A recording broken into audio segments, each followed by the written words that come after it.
નમસ્કાર ધોરણ 10 ના વહાલા વિદ્યાર્થી મિત્રો, આજે આપણે આ વિડિયો લેક્ચરની અંદર ગુજરાત સરકાર દ્વારા જે તમને સ્વ અધ્યયન પોથી આપવામાં આવેલી છે તેમાં ભાગ નંબર પહેલામાં ગુજરાતી વિષયનો પાઠ નંબર 2 છે રેસનો ઘોડો, જે વર્ષા અડાલજા દ્વારા લખવામાં આવેલો છે. તો મિત્રો આજે એમનું આપણે સંપૂર્ણ સોલ્યુશન આ વિડિયો લેક્ચરમાં જોવાના છીએ. તે પહેલા નાનકડી વાત કે નીચે ડિસ્ક્રિપ્શન બોક્સની અંદર એક પ્લેલિસ્ટ આપેલું છે, ત્યાંથી તમે ભાગ 1 માં આવતા તમામ વિષયોના તમામ પાઠના સોલ્યુશન મેળવી શકશો.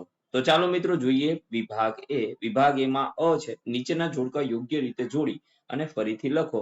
જેમાં રેસનો ઘોડાનો સાહિત્ય પ્રકાર શું આવશે? તેમાં આવશે નવલિકા. શું આવશે? નવલિકા. બીજું છે નીના બહેન. તો નીના બહેન ની અંદર આવશે ક. તમે એને એક ચીજ આપશો. ત્યાર પછી બ છે નીચે આપેલા વિકલ્પમાંથી યોગ્ય વિકલ્પ પસંદ કરી ખાલી જગ્યા પૂરો. જેમાં ત્રીજું સંજયનું મૃત્યુ કિડની ફેલ થવાના કારણે થયું હતું. ચોથું ફોરમને કમળો થયો હતો. પાંચમું રેસનો ઘોડો કૃતિના સર્જક વર્ષા અડાલજા છે. છઠ્ઠું છે સૌરભને computer class certi of merit degree પ્રાપ્ત થઈ હતી. શું થયું હતું? સર્ટી ઓફ મેરિટ ડિગ્રી પ્રાપ્ત થઈ હતી. ત્યાર પછી ક છે નીચેના પ્રશ્નોના જવાબ આપવાના છે. જેમાં સાતમું અંકિતના માતા પિતાનું સ્વપ્ન શું હતું? તો અંકિતના માતા પિતાનું સ્વપ્ન હતું કે તે એક ઉમદા માણસ બને. શું બને? ઉમદા માણસ. આઠમું છે અંકિતને પરીક્ષામાં ઉત્તીર્ણ થવાની ખુશીમાં કયા પુસ્તકો ભેટ મળ્યા? તો અંકિતને પરીક્ષામાં ઉત્તીર્ણ થવાની ખુશીમાં રામાયણ મહાભારતની બાળકથાના પુસ્તકો ભેટમાં મળ્યા હતા. છઠ્ઠું સૌરભ અને અંકિતને SSC માં કેટલા ટકા આવ્યા? તો સૌરભને મિત્રો 92% આવ્યા હતા અને અંકિતને 68% આવ્યા હતા. દસમું મંજુ કાકી શા માટે એકલા પડી ગયા? તો મંજુ કાકી પતિ એમના દીકરા સૌરભને રેસનો ઘોડાની જેમ દોડાવે છે એ જોઈને એકલા પડી ગયા હતા. 11મું છે રેસનો ઘોડો વાર્તા કયા વાર્તા સંગ્રહમાંથી લેવામાં આવેલી છે? તો તેમાં આવશે રેસનો ઘોડો કોઈ વાર થાય કે. આવો એક વાર્તા સંગ્રહ છે એમાંથી લેવામાં આવેલું છે. 12મું છે નીનાબહેન કયું કામ સેવા ભાવથી કરતા હતા? તો નીનાબહેન સાંજના સમયે પોતાના ઘરની નજીકના બાલ મંદિરમાં જતા ત્યાં ગરીબ બાળકોને ભણાવવાનું કામ સેવા ભાવથી કરતા હતા. 11મું રેસનો ઘોડો નવલિકાનો બીજો ભાગ કેટલા વર્ષ પછીનો દર્શાવ્યો છે?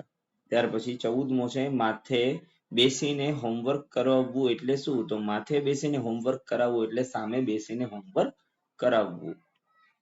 ત્યાર પછી 15મું છે અંકિતને એનું શેષવ આપો. વાક્યમાં શેષવ આપવું એટલે શું? તો શેષવ આપવું એટલે કે બાળપણની જે મજા છે એ માણવા દેવી.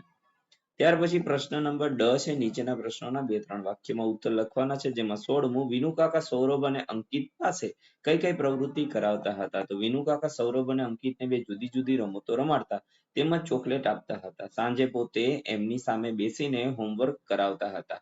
પછી સાંજે ટીવી પર નેશનલ જિયોગ્રાફી અને ડિસ્કવરી ચેનલ બતાવતા હતા. 17મો પ્રશ્ન છે અંકિતને પાસે બેસાડી વિનુકાકા સલાહ આપતા શિખામણ આપતા. તો અંકિતને પાસે બેસાડીને વિનુકાકા શિખામણ આપતા હતા કે બેટા જીવનમાં નિશાન ઊંચું રાખવું જોઈએ. ભણે છે તો બધા જ આપણે કંઈક એવું ભણવું જોઈએ કે જેથી આપણું જીવન બીજાઓને જુદું અને વિશિષ્ટ હોય. એ માટે મોટી ડિગ્રીઓ ઉચ્ચ સિદ્ધિઓ પ્રાપ્ત કરવી જોઈએ. ત્યાર પછી 18મું છે બાળકોના શૈક્ષણિક વિકાસ અંગે વિનુકાકા શું માનતા હતા? તો બાળકોના શૈક્ષણિક વિકાસ અંગે વિનુકાકા માનતા હતા કે મૂર્તિને કંડારવાથી ટાંકણાથી જેમ ઘડવી પડે એમ બાળકો નાના હોય ત્યારે એમને ઘડવા પડે. દુનિયા તેજ ગતિથી દોડી રહી છે. દરેક ક્ષેત્રમાં તીવ્ર હરીફાઈ ચાલે છે. બાળકે હંમેશા પોતાના નિશાન કે લક્ષ્યાંક સુધી પહોંચવું હોય તો ઘોડો દોડાવવો પડે.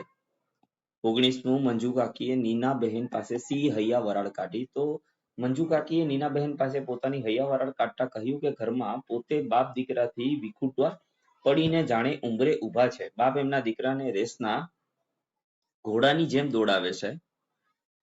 સૌરભ એમની ઉંમરના છોકરાઓ સાથે રમીને નિર્દોષ આનંદ મેળવી શકતો નથી. બાપ સતત દીકરા પર ભણવા અંગે દબાણ કરે છે. 20મું નીના બહેને કયું કામ છોડી દીધું અને શા માટે? વિનુકાકાના આગ્રહને કારણે નીના બહેને દીકરા અંકિતને પણ કમ્પ્યુટર ક્લાસમાં દાખલ કર્યા. તેની ફી સામાન્ય વર્ગને પોષાય તેમ નહોતી. આથી નીનાબહેને ભારે હૈયે બાલમંદિરમાં ભણાવવાનું કામ છોડી અંકિતની ફી માટે ટ્યુશન શરૂ કર્યા. 21મું છે ઉતાવળે આંબા ન પાકે અને વાવો તેવું લણો એ બે કહેવત સાથે આ વાર્તાને શું સંબંધ છે?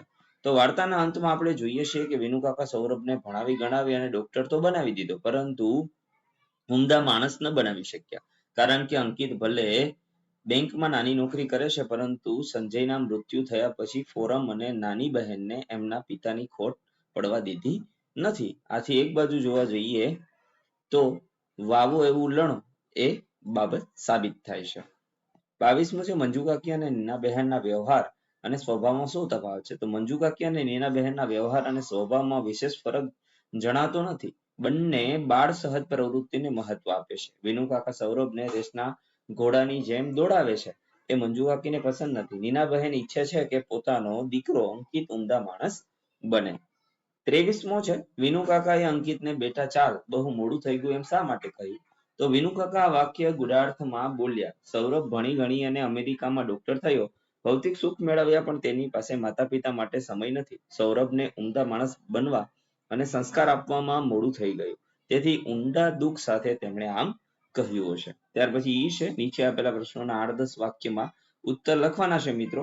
તો હવે આપણે અહીંથી ધીમે ધીમે સ્ક્રોલ કરતા જઈએ, જે તમારે જોતું જવાનું છે. જો વિડીયો લેક્ચર પસંદ પડે તો પ્લીઝ લાઈક કરી દેવાનો છે. સાથે સાથે તમારા મિત્રો સાથે શેર કરી આપણી ચેનલને સબસ્ક્રાઇબ કરી દેવાની છે.